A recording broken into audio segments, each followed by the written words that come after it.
Oi, eu me chamo Marcelo e seja bem-vindo ao canal. E estamos aqui para fazer a review desse episódio estrondoso. E nesse episódio finalmente a gente foi introduzido à história da Ymir e também algumas cenas adicionais que não tem no mangá. E sem falar do surgimento dos barrões da pisadinha.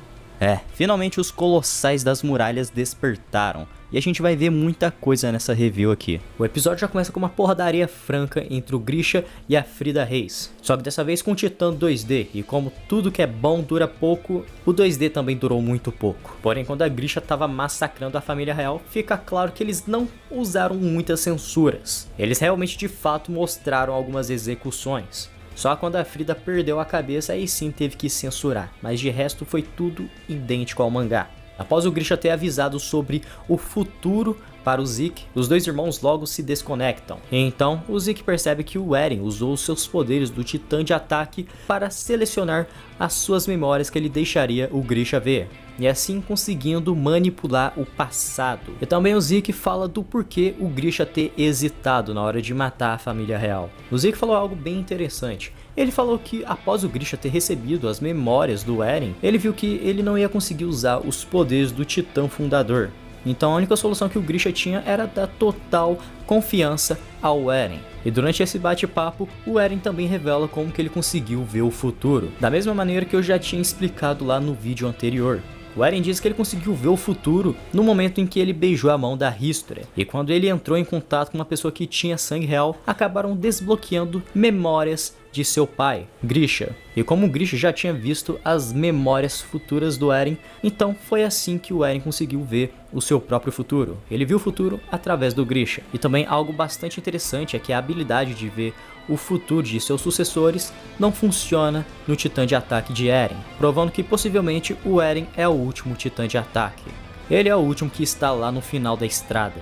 E como o Eren possivelmente é o último Titã de Ataque, é quase certo que ele também meio que influenciou os outros Titãs de Ataque, como por exemplo o Kruger e até mesmo o Titã de Ataque antes de Kruger, já que todos os feitos que os outros Titãs de Ataques fizeram foram para chegar nesse exato momento, onde o Eren está. O Zeke, ao perceber o perigo do Eren, logo dá uma ordem a Ymir.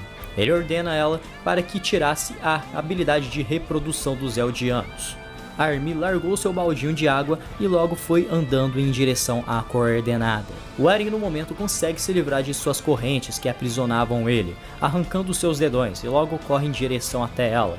E também consegue entrar em contato. E é aqui que começa a parte mais interessante do vídeo. A gente vê um pouco da origem da Ymir e também tem algumas cenas exclusivas que só tem no anime. E a primeira dessas cenas é a introdução da vila da Ymir. A gente consegue ter uma melhor visão da geografia da vilinha da Ymir. E a gente pode ver que é uma vilinha bem simples e pequena. E também algo bastante legal é que a gente pode ver que a Ymir tinha laços com outras pessoas. Possivelmente sendo alguns de seus familiares ou até mesmo pessoas próximas dela. Como por exemplo, essa senhorinha e essas duas crianças que acompanhavam ela até o poço. A garotinha, que eventualmente seria a deusa dos titãs, vivia uma vida tranquila e plena, até a chegada de uma tribo eldiana. E essa tribo eldiana simplesmente escravizou todo mundo que era daquela vila, e fazendo de escravo todas as pessoas que não lutavam contra a sua vontade. E essas pessoas que foram escravizadas tiveram suas línguas cortadas, inclusive da própria Ymir. Tanto que ao ter a língua cortada, isso prejudicou bastante a sua comunicação com outras pessoas e também até escravos.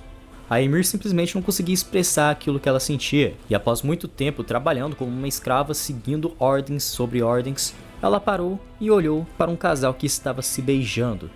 Outrora, a Ymir acabou libertando uns porquinhos de seu curral, e esse feitio não foi perdoado pelo rei. Os escravos que estavam ao redor dela apontaram e indicaram quem era a culpada por libertar os porcos. E como a Ymir não tinha língua, ela não poderia contestar, ou pelo menos explicar o motivo dela ter feito isso. Ela simplesmente abaixou sua cabeça e aceitou o destino. E logo ela foi concebida à liberdade. Porém, tinha um preço essa sua liberdade. Ela foi caçada como um animal. Enquanto a Ymir corria em busca de sobrevivência, ela acaba tropeçando e seu sangue cai sobre uma flor. E as pétalas dessa flor podem fazer uma simbologia bem bacana, como por exemplo, 9 pétalas e 9 titãs. Os 13 braços que foram apontados para Ymir podem fazer referência aos 13 anos que ela acabou vivendo após ganhar os poderes dos titãs. A Ymir continua correndo em busca de sobrevivência e logo encontra uma árvore ridiculamente grande.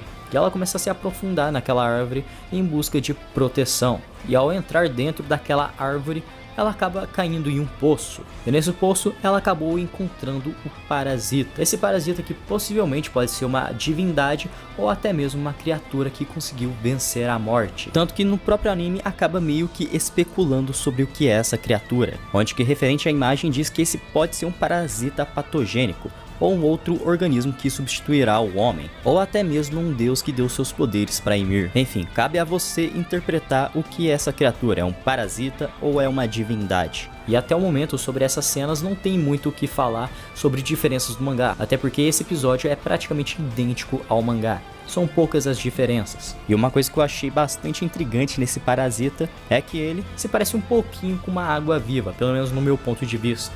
Enfim, a Ymir acaba ganhando os poderes dessa entidade ou parasita. Logo ela também acaba ganhando um titã que ultrapassava os 200 metros de altura.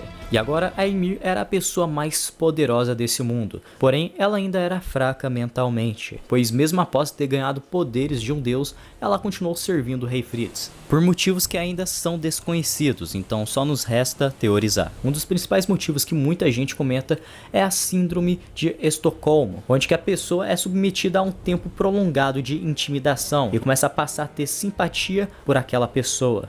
Ou seja, mesmo sendo a pessoa mais poderosa desse mundo, ela ainda dentro de sua cabeça era uma escrava. Porque se a Ymir, a titã primordial, quisesse colocar um fim no Império Eldiano, naquele rei charlatão, ela conseguiria facilmente. Continuando, aquela garota cultivou terras e também construiu pontes nas montanhas, possivelmente usando os poderes dos 9 titãs originais, já que foi a partir do consumo de sua espinha que as suas filhas dividiram seus poderes, mas logo eu vou falar sobre elas. O Império Eldiano se tornou tão forte com a presença da Ymir, que aquela pequena tribo contra um exército gigantesco de Marleanos conseguiu vencê-los tranquilamente. E consequentemente, graças aos feitos de Ymir, o Império Eldiano cresceu exponencialmente. O mundo não era páreo para o poder de Rei Fritz, e dando como recompensa para os seus feitos, o Rei Fritz decidiu que a Ymir iria gerar os seus filhos. Sei lá, é uma recompensa meio merda. Devido ao crescimento exponencialmente do Império Eldiano, então logo Rei Fritz se tornou um dos principais alvos do Império Marleano, ou até mesmo de outros reinos. Porém, um soldado marleano havia se infiltrado em seu império, e esse soldado acaba atirando uma lança em direção ao rei, porém ela é bloqueada com o próprio corpo de Ymir, e ela acaba morrendo ali mesmo. Pois como a gente pode ver, essa lança acabou meio que acertando a sua espinha, possivelmente onde que aquele parasita estava localizado. Ou ela simplesmente morreu porque ela já não tinha mais nenhuma vontade de continuar vivendo. E momentos antes de sua morte, o Rei Fritz acabou ordenando que ela continuasse a viver. Ela não poderia morrer simplesmente por uma lança. Mesmo fazendo de tudo pelo seu rei, ele ainda a reconhecia como uma escrava, e ele diz: "Levante e trabalhe. Este é o motivo pelo qual você nasceu neste mundo, nossa escrava Ymir." E a Ymir obedece às suas ordens. Ela começa a viver em prol da família real. E mesmo morrendo, ela ainda não deixou de existir completamente nesse mundo. Teoricamente, ela acabou indo para os caminhos, uma dimensão já existente ou uma dimensão que ela mesma criou. Essa dimensão poderia estar lá desde o início da existência. Após a sua morte, o Rei Fritz acabou ordenando que suas filhas comessem o cadáver de sua mãe. E é óbvio que a MAP ia meter a censura, porque é uma cena bastante pesada. Às vezes eu tenho até um pouco de receio de colocar essa imagem na tela. E após as suas filhas terem comido a sua coluna vertebral e ingerido o seu fluido espinhal, logo então o seu poder se dividiu em 3, gerando então os 3 primeiros caminhos.